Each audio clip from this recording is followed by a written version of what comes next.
ওই কোথায় আছি? কাশবন কাশবন, চারিদিকে কাশবন। এই কারা কারা কারা? এই মুরব্বি মুরব্বি মুরব্বি, ওরম করা যাইবে না, সুন্দর করে ছেড়তে হবে। কেন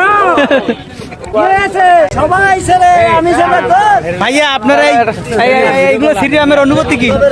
অনুভূতি আমার ভালো লাগে। ভালো লাগে? আমার কাকারও এই বুড়ো আমার সে ভালো লাগে। আমরা ঘরে কেন বইয়া আছেন? এই বুড়ো বয়সে আপনার কি এতটা ভালো লাগে? ভাইজান আপনার কিরকম অনুভূতি কাশ বাগানে আসছে, কাশফুল বাগানে আসছে? খুব সুন্দর লাগে। তাই আমি আমার স্ত্রীর জন্য এইটা এখন কি ভালোবাসা স্ত্রীর জন্য কাশফুল নিয়ে যাইতেছে। এই যে মামা আপনার কি অনুভূতি এই কাশফুল বাগানে আইয়া? মামা আমার যে অনুভূতি যা বলার মতো নয়। আমি যখন এই ভিতরে ঢুকলাম তা আমি দেখলাম যে আপনার যাকে যাকে আনাচে কানাচে পড়িয়ে রয়েছে কিছু কিছু ওই সেলিব্রিটি যারা আছেন। তো মামা আমি কিন্তু এই যে দেখে আমি নিজেই অবাক। আমি কি আর ভিডিও করব মামা, আমি আমার অনুভূতি শেষ। শেষ? জি মামা। আচ্ছা যাক, এই একটা ছোট ভাইকে পাইছি। ভাইয়া তোমার এই কাশফুল বাগানে কি অনুভূতি? আমার কোনো অনুভূতি না। কি তোমার গার্লফ্রেন্ড নাই? আর গার্লফ্রেন্ডও নাই, অনুভূতিও নাই।